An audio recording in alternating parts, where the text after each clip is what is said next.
بسم اللہ الرحمن الرحیم۔ السلام علیکم۔ حیدرآباد کے گڈو بندر پاگل خانے میں ڈاکٹر پاگل جوان لڑکیوں کی بچے دانی نکال کر کس کام کے لیے استعمال کرتے ہیں، راز جان کر آپ کی بھی روح کانپ جائے۔ پنجاب کے شہر لاہور سے سندھ کے حیدرآباد کا سفر آسان نہیں تھا۔ میں کبھی بھی یہاں آنا نہیں چاہتی تھی، مگر میرا ٹرانسفر کر دیا گیا تھا۔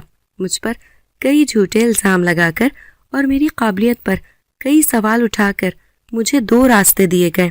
اسپتال کے ڈائریکٹر نے کہا تھا، مس شمائل، آپ کے پاس صرف 2 ہی راستے ہیں۔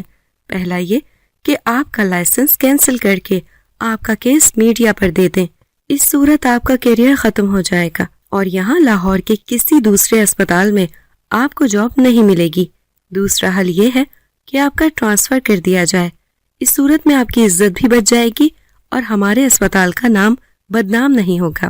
مجھے اپنے خلاف لگائے جھوٹے الزام سن کر بہت تکلیف ہوئی تھی، مگر میرے پاس اور کوئی چارہ نہیں تھا کہ میں ٹرانسفر والا آپشن قبول کر لیتی، کیونکہ میرے خلاف اپنی بے گناہی ثابت کرنے کے لیے کوئی ثبوت نہیں تھا۔ مجبوراً مجھے حیدرآباد کے گڈو بندر مینٹل اسپتال میں آنا پڑا۔ یہاں آنے سے پہلے ہی میں یہاں کی کافی کہانیاں سن چکی تھی۔ یہاں آنے سے بہتر ڈاکٹر سمجھتے تھے کہ اپنی نوکری چھوڑ دیں، کیونکہ یہاں کا نظام بہت ہی خراب تھا، اور دوسرا یہاں سب سے خطرناک پاگلوں کو رکھا جاتا تھا۔ میں پہلے جس پاگل خانے میں نوکری کرتی تھی، وہاں پر وہ مریض آتے تھے جن کا علاج ممکن تھا، مگر گڈو بندر کے متعلق سنا تھا کہ یہاں لا علاج مریضوں کو رکھا جاتا ہے۔ وہاں جانے سے پہلے ہی وہاں کی کئی کہانیاں مجھ تک پہلے ہی پہنچ چکی تھی۔ جس نے بھی سنا مجھے وہاں جانے سے روکنا چاہا، مجھے منع کیا، مگر میں بھی مجبور تھی۔ اگر وہاں نہ جاتی تو میں سب کے سامنے رسوا ہو جاتی۔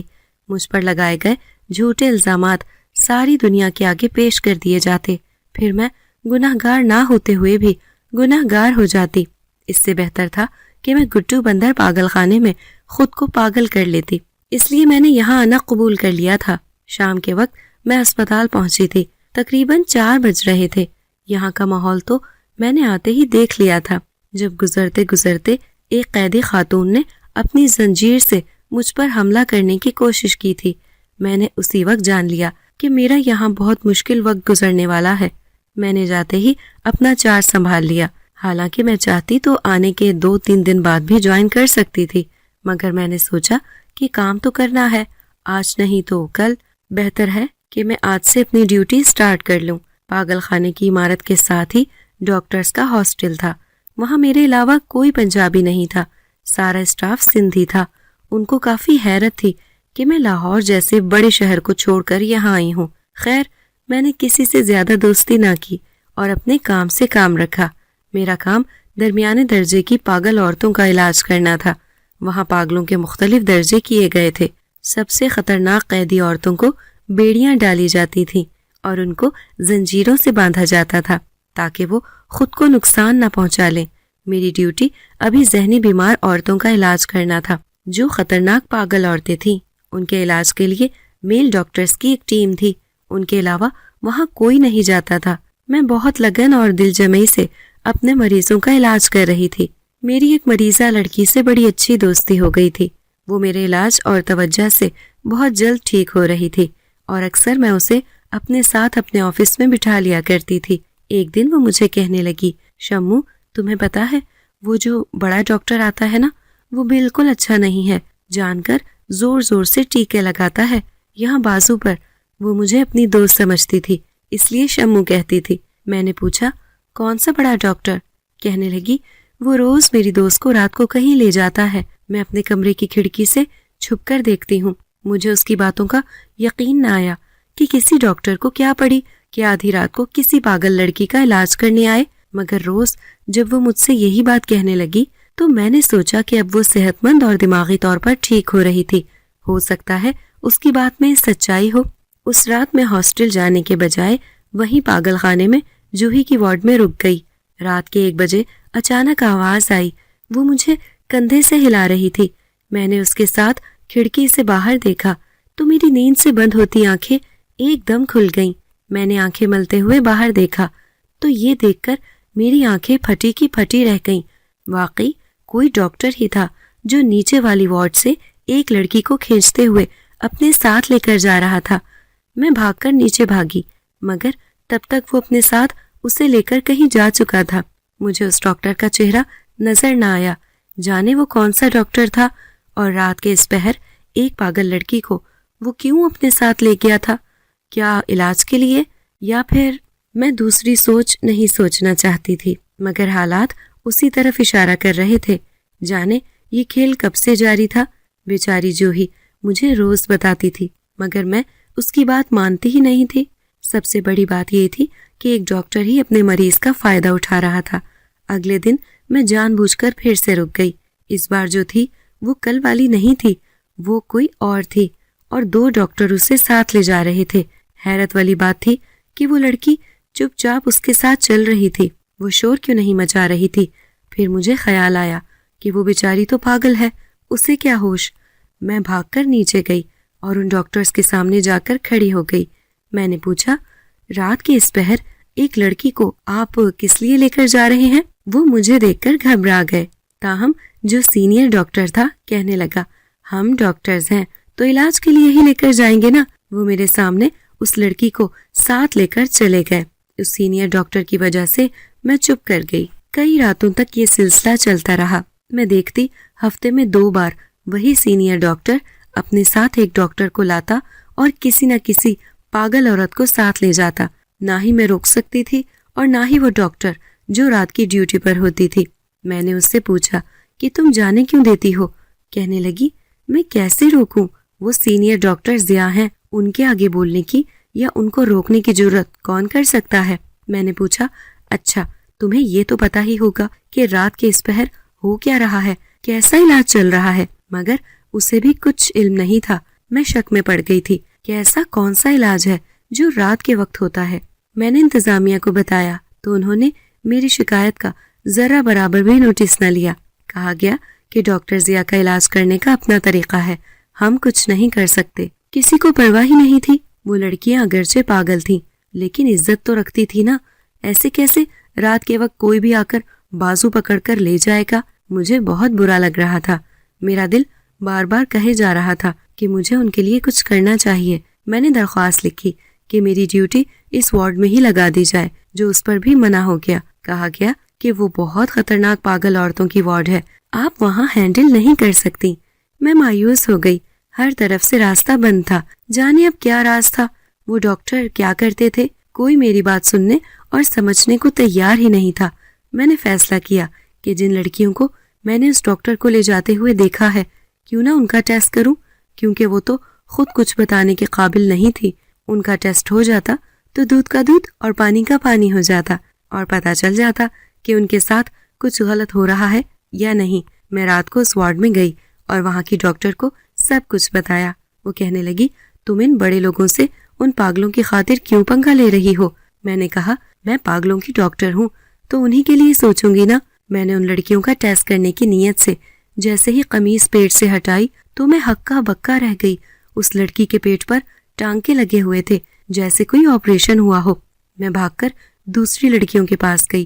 وہ سب لڑکیاں جنہیں ڈاکٹر ضیاء اپنے ساتھ لے جاتے تھے، ان سب لڑکیوں کے پیٹ کے آپریشن ہوئے تھے، باقی لڑکیاں بالکل ٹھیک تھیں۔ میں چونک گئی، یہ کس قسم کا علاج ڈاکٹر ضیاء کر رہے ہیں؟ پیٹ کا آپریشن کیوں؟ میں نے 1-2 لڑکیوں کا اگلے دن معائنہ کیا اور اس کے کچھ ٹیسٹ کروائے۔ جب ٹیسٹ کا رزلٹ آیا تو رپورٹ دیکھ کر میرے قدموں تلے سے زمین نکل گئی۔ رپورٹ کے مطابق اس کے جسم سے بچے دانی غائب تھی۔ میں نے باقی لڑکیوں کے بھی ٹیسٹ کروائے اور یہی بات سامنے آئی۔ اب تو میں صحیح معنوں میں چکرا کر رہ گئی۔ ڈاکٹر ضیاء اور اس قسم کی ٹیم نے آخر ان معصوم لڑکیوں کے ساتھ کیسا ظلم کر دیا تھا؟ میں نے سوچا ثبوت میرے پاس ہیں، میں ابھی اسپتال کے ہیڈ کے پاس جا کر اسے ساری صورتحال بتاتی ہوں کہ ڈاکٹر ضیاء ان بیچاریوں کے ساتھ کتنا بڑا ظلم کر رہے ہیں۔ میں جوش سے اٹھی مگر پھر آدھے راستے میں ہی رک گئی۔ مجھے خیال آیا کہ پہلے میں یہ تو معلوم کر لوں کہ وہ بچیوں کی بچہ دانی نکال کر کس مقصد کے لیے استعمال کر رہے تھے۔ میں چپ رہ گئی، یہ اب مجھے ہی معلوم کرنا تھا۔ مجھے محسوس ہو رہا تھا کہ اسپتال کا آدھے سے زیادہ اسٹاف یہ بات پہلے سے ہی جانتا تھا جو مجھے لڑکیوں کی ٹیسٹ کروا کر پتہ چلی تھی۔ ان سب نے مجھے روکنے کی بہت کوشش کی تھی کہ میں ان معاملات سے دور رہوں۔ وہ بڑے ڈاکٹر ہیں اور یہاں 10 سال سے ہیں، ان سے ٹکر لینا یعنی اس اسپتال کی نوکری سے فارغ ہونا تھا، اور اسی وجہ سے کوئی بھی منہ کھولنے پر تیار نہیں تھی۔ اب جو بھی کرنا تھا وہ مجھے خود کرنا تھا۔ اگلے دن اسپتال میں ایک نئی لڑکی کو لایا گیا۔ اس لڑکی کو دیکھتے ہوئے میرے ہوش اڑ گئے، کیونکہ اسے تو میں جانتی تھی اور بڑے اچھے سے جانتی تھی۔ اسے دیکھ کر مجھے سب یاد آنے لگا۔ میرا نام ڈاکٹر شمائل انصاری ہے۔ ڈاکٹر بننے کا یہ سفر میرے لیے بہت کٹھن رہا تھا۔ میں ایک ایسے گھرانے سے تعلق رکھتی ہوں جس میں ڈاکٹر بننا ہی ایک خواب تصور کیا جا سکتا ہے۔ میں ایک اعلیٰ انصاری خاندان کا حصہ ہوں، جن کے گھر کی لڑکیوں کا باہر کام کی غرض سے نکلنا معیوب نہیں، گناہ خیال کیا جاتا ہے۔ کوئی غریب ہو تو باقی رشتہ دار اس کی مالی مدد کر دیتے تھے، مگر یہ ہرگز کوئی برداشت نہیں کرتا تھا کہ اس گھر کی لڑکی کمانے کی غرض سے باہر نکلے۔ اس روایت اور عجیب و غریب سسٹم کو توڑنے والے میرے بابا جان تھے۔ سب سے پہلے انہوں نے اپنی مرضی سے شادی کی۔ میری ماما ایک بزنس وومن تھی اور بابا بھی بزنس کرنے کی غرض سے شہر آئے تھے۔ وہ سب سے پہلے تھے جنہوں نے اپنی پسند کی شادی کی۔ شادی کے بعد میرے بابا شہر ہی شفٹ ہو گئے۔ میں پیدا ہوئی تو میری ماما کا انتقال ہو گیا۔ ابا اس قدر ٹوٹ گئے کہ ان کو اپنا ہوش و حواس ہی نہ رہا۔ انہیں میرا دھیان کہاں سے آتا؟ حویلی والوں نے ہی میری پرورش کی۔ میں اپنے ددیال میں رہی، اسی تنگ ماحول میں جہاں سانس لیتے ہوئے بھی گھٹن ہوتی تھی۔ میری ایک پھپھو ایب نارمل تھی، اس لیے انہیں کبھی کمرے سے باہر نہ نکالا گیا۔ میں بڑی ہوئی تو مجھے ان کو دیکھ کر بہت افسوس ہوتا اور ہمدردی بھی۔ سب لوگ ان کو پاگل کہتے تھے، مگر میرے ساتھ وہ بہت خوش رہتی تھیں اور ہم بہت ساری باتیں کرتے تھے۔ میرے بابا مہینے میں ایک بار مجھے اپنے ساتھ شہر لے جاتے تھے۔ انہوں نے دوسری شادی کر لی تھی۔ حیرت انگیز طور پر میری سوتیلی ماں بہت اچھی تھی اور اس نے بابا سے کہا کہ شمائل کو ہم اپنے پاس ہی رکھ لیتے ہیں۔ اس وقت میں 15 سال کی تھی۔ حویلی والے میری شادی کروانے کی باتیں کر رہے تھے کہ میرے بابا مجھے اپنے ساتھ لے آئے۔ میں شہر میں آئی تو میرا بس ایک ہی خواب تھا کہ مجھے پاگل لوگوں کا علاج کرنا ہے۔ میں اب نارمل اور پاگل لوگوں کی ڈاکٹر بننا چاہتی تھی۔ حویلی والوں کو پتہ چلا تو قیامت آ گئی۔ دادی بہت جلال میں آ گئی۔ تایا نے رشتے توڑنے کا اندیا دے دیا، مگر میرے بابا نے ٹھان لیا کہ مجھے میرے کام سے نہیں روکیں گے۔ انہوں نے مجھے آزادی دی کہ جو میں کرنا چاہوں وہ کر لوں۔ یوں 5 سال میرے بہت مشکل سے کٹے۔ میرے خاندان نے قطع تعلق کر لیا۔ میرے بابا چلے گئے۔ حویلی والوں نے مجھے اکیلا کر دیا۔ کسی نے مجھے دلاسا نہ دیا۔ مجھے سب اچھوت سمجھتے تھے، مگر میں نے کسی کی پرواہ نہیں کی اور اپنے مقصد میں کوشش جاری رکھی، یہاں تک کہ میں نے اپنی منزل کو پا لیا۔ اور آج 7 سال بعد میں اس مقام پر ہوں کہ لاہور کے سب سے بڑے مینٹل اسپتال کی انچارج ہوں۔ یہاں کا سارا نظم و نسق میں نے سنبھالا ہے۔ میں نے اپنے پیشے کو ہی اپنا دین و ایمان بنا لیا ہے۔ یہ پاگل مریض مجھے برے نہیں لگتے، میں ان کو اپنا مانتی ہوں۔ کئی پاگل میرے علاج سے صحت یاب ہو کر گھر جا چکے ہیں۔ میں نے اپنی ساری کہانی مختصر کر کے سنائی اور چپ ہو گئی۔ اس وقت میں اپنی زندگی کی کہانی ایک نیوز رپورٹر کو سنا رہی تھی، جو ایک چینل کی طرف سے میرا انٹرویو کرنے آئی تھی۔ اس نے میرا انٹرویو لیا اور چلی گئی۔ میں نے اس کے جانے کے بعد اپنے آج کے کاموں کا جائزہ لیا۔ مجھے ابھی راؤنڈ پر جانا تھا۔ میں جیسے ہی کمرے سے باہر نکلی تو وہی رپورٹر مجھے سامنے سے آتی ہوئی دکھائی دی۔ کہنے لگی، میم مجھے آپ سے بہت ضروری بات کرنی ہے۔ میں نے کہا، ہاں بولو، کیا بات ہے؟ اس نے پیچھے مڑ کر دیکھا اور کہا، یہاں نہیں اور ایسے نہیں، آپ مجھے اپنا فون نمبر دیں، میں آپ سے فون پر رابطہ کر لوں گی۔ اس کا انداز دیکھ کر میں کچھ چونک سی گئی اور اسے اپنا رابطہ نمبر دے دیا۔ وہ شکریہ کہہ کر بھاگ کر چلی گئی۔ مجھے اس اسپتال میں آئے زیادہ عرصہ نہیں ہوا تھا اور میری لگن اور قابلیت کی بنا پر جلد ہی مجھے اس اسپتال کا انچارج بنا دیا گیا تھا۔ تاہم میں پچھلے کچھ عرصے سے نوٹ کر رہی تھی کہ کچھ تو غلط ہو رہا ہے۔ میری چھٹی حص مسلسل مجھے اشارہ دے رہی تھی کہ میرے خلاف کچھ کھچڑی پک رہی ہے۔ جب آپ ایک اعلیٰ مقام تک پہنچ جائیں تو حاسدوں کی بھی کمی نہیں ہوتی۔ منہ پر تو سب میرے تھے، اب پیٹھ پیچھے کیا ہو رہا تھا میں کچھ نہیں کہہ سکتی تھی۔ میں نہیں جانتی تھی کہ میرے خلاف کیا سازش ہو رہی ہے۔ ہوش تو مجھے تب آیا جب پانی سر سے اونچا ہو گیا۔ میرے خلاف سنگین کرپشن کے الزامات لگ گئے، کیونکہ اسپتال کی ساری ذمہ داری مجھ پر تھی، اس لیے مجھے بہت سوچ سمجھ کر پھنسایا گیا۔ گزشتہ دنوں اسپتال کی طرف سے جو یتیم خانے کو چیک دیا گیا تھا اس پر میرے دستخط تھے. مجھے خود ای میل کر کے کہا گیا تھا کہ میں اتنی رقم ڈونیٹ کروں، لیکن بعد میں پتا چلا کہ وہ فیک اکاؤنٹ سے آئی تھی. اس سارے واقعے کو مرچ مسالہ لگا کر اسی رپورٹر نے پیش کیا تھا. مجھے اس سے یہ امید نہیں تھی. کہاں وہ میرا پرسنل انٹرویو لینے آئی تھی اور اس نے اب میرے خلاف ٹی وی پر جانے کیا کیا نشر کر دیا تھا. اسی وجہ سے میرا تبادلہ یہاں ہو گیا. میں اپنی بربادی کی ذمہ دار اسے بھی ٹھہراتی تھی. اسی وجہ سے میں آج یہاں تھی. مگر وہ یہاں کیا کر رہی تھی؟ اس کو کوئی داخل کروا کر چلا گیا تھا. یہ ابھی 2 یا 3 ماہ پہلے کی بات تھی کہ وہ بالکل ٹھیک تھی اور میرے خلاف سازش کرنے والوں کا ساتھ دے رہی تھی. اور آج یوں بیمار ہو کر وہ میرے ہی رحم و کرم پر چلی آئی تھی. میں اس کے پاس گئی تو وہ مجھے کھوئی کھوئی نظروں سے دیکھنے لگی، جیسے مجھے پہچاننے کی کوشش کر رہی ہو. میں نے اس کا مکمل معائنہ کیا اور دیکھا کہ اس کے جسم پر چوٹوں کے کافی نشان ہیں اور میرے خیال سے اس کو کرنٹ وغیرہ دیا جاتا رہا تھا، جس کی وجہ سے یہ حالت ہوئی تھی. جو بھی تھا، اگرچہ اس نے میرا ساتھ برا کیا تھا، مگر اب میں اس کے ساتھ برا نہیں کر سکتی تھی. میں نے اس کا علاج شروع کر دیا. ساتھ ہی ساتھ میں کوشش کر رہی تھی کہ ڈاکٹر ضیاء کے راز تک بھی پہنچ جاؤں، مگر ابھی تک کوئی کامیابی نہیں ملی تھی. وہ بہت شاطر انسان تھے. مردوں والی وارڈز ہم فیمیل ڈاکٹرز کا جانا بنتا ہی نہیں تھا، کیونکہ وہاں مرد ڈاکٹر ہی کافی ہوتے تھے. میں نے بہت بار دیکھا تھا کہ وہ لڑکیوں کو مردوں والی سائٹ پر لے جاتے تھے. میں انتظار میں تھی کہ کب وہ اگلا شکار کریں گے، مگر ابھی کے لیے ڈاکٹر ضیاء کو مجھ پر شک ہو گیا کہ میں ان کی جاسوسی کر رہی ہوں. تو وہ ایک دن میرے پاس آئے اور مجھے کہا کہ میں اپنے کام سے کام رکھوں. اگر میں نے ادھر ادھر تانکا جھانکی کرنے کی کوشش کی تو میرے ساتھ اچھا نہیں ہوگا. اس کے جانے کے بعد میں کافی دیر تک اپنی سانس قابو میں کرتی رہی. میں اسے جواب دینا چاہتی تھی، مگر آواز ہی حلق سے نہ نکلی. مجھے خود پر بہت غصہ آیا کہ مجھے یوں مروب نہیں ہونا چاہیے تھا. میں نے دیکھا کہ وہ نیوز رپورٹر شیبہ بری طرح ڈری ہوئی تھی. میں نے پوچھا کیا ہوا؟ کہنے لگی وہ گندا آدمی ہے جو پتہ نہیں اب کہاں چلا گیا. وہ ڈاکٹر ضیاء کی بات کر رہی تھی. میں نے اسے دوپہر کی گولی خود اپنے ہاتھوں سے کھلائی.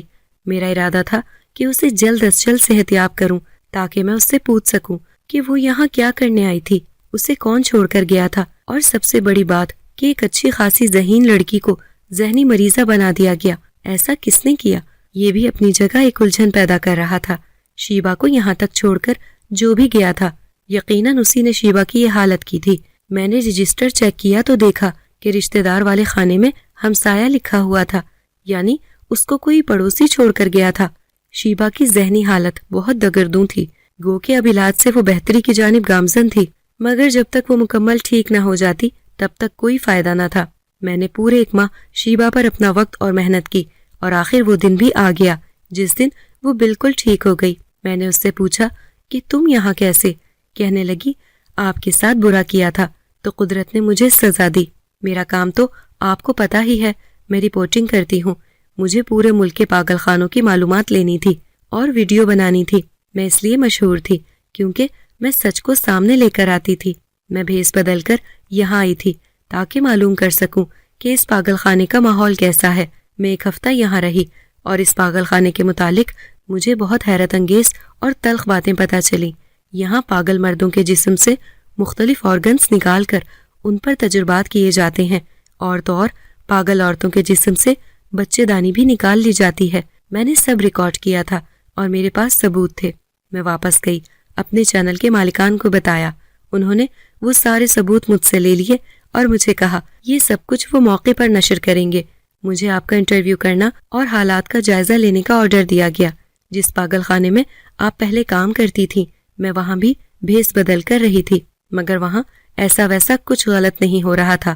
میں تب آپ کو یہاں کے بارے میں بھی بتانا چاہتی تھی، اس لیے نمبر لیا. میں نے چینل والوں کو سب بتا دیا، مگر یہ کیا، میں دنگ رہ گئی جب مجھے کہا گیا کہ میں آپ کے خلاف شو کروں ورنہ نوکری سے نکال دیا جائے گا. میں نے اپنی نوکری بچانے کی خاطر آپ پر جھوٹے الزام لگا دیے. میں نے جو کیا اپنے چینل والوں کے کہنے میں آ کر کیا. بعد میں مجھے احساس ہوا کہ آپ کے خلاف آپ کے ہی 1-2 ڈاکٹرز نے سازش کی تھی اور مجھے بھی اس سب میں استعمال کیا گیا. میں نے جب چینل والوں کو دھمکی دی کہ مجھے سب معلوم ہو گیا ہے اور میں اب پوری دنیا کو بتا دوں گی، تو انہوں نے مجھے پکڑ لیا اور مجھے باندھ دیا۔ میری یادداشت مٹانے کے لیے وہ لوگ روز مجھے کرنٹ لگاتے تھے اور آخر میرا اپنا شوہر ہی مجھے یہاں چھوڑ کر گیا ہے۔ وہ پیسوں کے لالچ میں مجھے یہاں چھوڑ گیا، اور میری خوش قسمتی کہ مجھے آپ جیسی ڈاکٹر ملی جس نے مجھے پہلے کی طرح کر دیا۔ شیبا کی کہانی سن کر مجھے دکھ ہوا۔ میں نے اسے بتایا کہ میں آج کل ڈاکٹر ضیا کے پیچھے ہوں تاکہ معلوم کر سکوں کہ وہ بچے دانی نکال کر آخر کرتے کیا ہیں۔ وہ کہنے لگی اگر آپ چاہیں تو میں بھی آپ کی مدد کر سکتی ہوں۔ میں نے کہا تم کیا کرو گی؟ کہنے لگی میں تو پاگل ہوں اور پاگل تو کچھ بھی کر سکتے ہیں۔ میں ڈاکٹر ضیا کے پیچھے چلی جاؤں گی اور سب کچھ معلوم کر کے چلی آؤں گی، مگر اس میں رسک اور خطرہ بہت تھا۔ میں اس کی جان خطرے میں نہیں ڈال سکتی تھی چاہے کچھ بھی ہو جائے، کیونکہ وہ پہلے بھی نقصان اٹھا چکی تھی۔ اب میں ایسا کچھ نہیں چاہتی تھی۔ میرے پاس ایک اور بہت اچھا پلان تھا۔ اس آئیڈیا پر عمل کر کے ساری سچائی ہمیں معلوم ہو سکتی تھی۔ میں اگلے دن مارکیٹ گئی اور ایک بٹن کیمرہ خریدا۔ وہ میں نے لا کر شیبا کو دے دیا اور اسے اس وارڈ میں بھیج دیا جہاں ڈاکٹر ضیا نے راؤنڈ لگانا تھا۔ شیبا خوبصورت اور جوان تھی۔ مجھے امید تھی کہ وہ شیبا کا ہی انتخاب کرے گا۔ جیسے ہی رات ہوئی میں نے دیکھا کہ ڈاکٹر ضیا اپنے ساتھ ڈاکٹر کے وارڈ میں چلا گیا ہے۔ تھوڑی دیر بعد جب وہ باہر نکلے تو ان کے ساتھ شیبا تھی۔ میرا یقین سچ نکلا تھا۔ اب آگے کی کارروائی مجھے کرنی تھی۔ میں بھاگ کر ڈاکٹر کے پاس گئی اور شیبا کا ہاتھ چھڑا کر کہا آپ لوگ جو بھی کرتے ہیں اپنے مریضوں کے ساتھ کریں، یہ میری مریضہ ہے، وارڈ 7 کی پیشنٹ۔ آپ لوگ اسے اپنے تجربے کی بھیٹ نہیں چڑھا سکتے۔ میری تلخ بات پر ڈاکٹر ضیا کا چہرہ غصے سے لال ہو گیا۔ وہ دونوں خالی ہاتھ وہاں سے گئے تھے۔ میں نے شیبا سے پوچھا کام ہو گیا؟ وہ کہنے لگی ہاں جی، میں نے دونوں کی کوٹ کے جیبوں پر وہ بٹن کیمرہ فٹ کر دیا ہے۔ میں نے اس کو شاباشی دی اور ہم دونوں میرے کمرے میں آ کر بیٹھ گئے اور موبائل پر لائیو ویڈیو دیکھنے لگے کہ اب ڈاکٹر ضیا کیا کر رہا ہے۔ اس نے اپنی لیبارٹری میں جاتے ہی غصے سے میز پر ہاتھ مارا اور دوسرے ڈاکٹر کو بولا وہ چھٹانگ بھر کی ڈاکٹر کئی دنوں سے راستہ روک رہی ہے، اس کا کچھ کرنا ہوگا۔ اس سے پہلے کہ وہ ہماری اصلیت تک پہنچے ہمیں اس کا کانٹا صاف کرنا پڑے گا۔ میں اپنے بارے میں یہ منصوبہ سن کر ہنس پڑی۔ ان کو ابھی میرا پتہ نہیں تھا۔ اسی پل ایک اور ڈاکٹر کمرے میں آیا۔ اس کے ساتھ ایک نیم بے ہوش جوان لڑکی تھی جسے انہوں نے ٹیبل پر لٹا دیا۔ آج شاید وہ اس بیچاری کی بچے دانی نکالنے والے تھے۔ میرا دل چاہا کہ میں بھاگ کر اس کے پاس جاؤں اور اس لڑکی کو بچا لوں، مگر ثبوت بننے کے لیے ضروری تھا کہ میں چپ چاپ ریکارڈنگ ہونے دوں۔ انہوں نے اس لڑکی کے جسم سے بچے دانی نکال کر احتیاط سے ایک پلاسٹک کی تھیلی میں ڈال کر محفوظ کر دی۔ اس کے بعد اس کے جسم پر ٹانکے لگا دیے اور لڑکی کو روانہ کر دیا۔ یہ سب میرے پاس ریکارڈ ہو چکا تھا اور یہ ثبوت اس کو جیل پہنچانے کے لیے کافی تھا۔ وہ باقی کی تفصیلات خود پولیس کو بتا دیتا کہ اس پر وہ کس قسم کے تجربات کرتا تھا۔ میں نے اگلے دن سارے ثبوت پولیس کے بجائے سوشل میڈیا پر ڈال دیے، کیونکہ میرے دل میں خیال آیا کہ اگر پولیس بھی ملی ہوئی اور مجھ سے ثبوت لے کر ضائع کر دیے تو کیا ہوگا۔ اس لیے میں نے سوشل میڈیا پر سب ڈال دیا۔ ایک طوفان مچ گیا، پولیس پر دباؤ بڑھ گیا اور آخرکار ان کو ان سب ڈاکٹرز کو گرفتار کرنا پڑا۔ ڈاکٹر ضیا نے جو بیان دیا تھا اس کے مطابق وہ ایک نیا تجربہ کرنا چاہ رہا تھا۔ وہ خواجہ سرا یعنی ٹرانسجینڈر کے اندر بچے دانی پلانٹ کر کے بچے کی پیدائش کروانے کے طریقوں پر ریسرچ کر رہا تھا۔ اس نے اب تک کئی خواجہ سراؤں کے اندر ان لڑکیوں سے نکالی گئی بچے دانی پلانٹ کی تھی اور آرٹیفیشل برتھ کے طریقے کو رواج دینا چاہتا تھا۔ اس کے علاوہ جو عورتیں بانجھ ہوتی یا کسی بھی وجہ سے اپنی بچے دانی کھو دیتی تھیں، یہ بھاری رقم کے عوض آپریشن کر کے ان میں بچے دانی پلانٹ کر دیتے تھے۔ ابھی یہ سب تجربات ہو ہی رہے تھے کہ وہ سب میری نظروں میں آ گئے۔ میں ان کے پیچھے پڑ گئی اور ساری کہانی جاننے کی خاطر ان کو ٹریپ کیا۔ اس کے علاوہ شیبا نے جو ثبوت کچھ عرصہ پہلے اکٹھے کیے تھے اس نے وہ بھی سوشل میڈیا پر ڈال دیے، ساتھ ہی اپنے چینل والوں پر بھی مقدمہ کر دیا۔ اس نے ایک ویڈیو بیان دے کر میری بے گناہی بھی ثابت کر دی۔ ان ڈاکٹرز کو عدالت نے سزا دی تھی اور ان کا لائسنس کینسل کر دیا تھا۔ میری سچائی پتہ چلنے پر مجھے دوبارہ لاہور میں اپنا چارج سنبھالنے کی آفر کی گئی، مگر اب میں یہاں ہی رہنا چاہتی تھی۔ یہاں کا نظام کافی خراب تھا اور اسے ٹھیک کرنے کے لیے میری اشد ضرورت تھی۔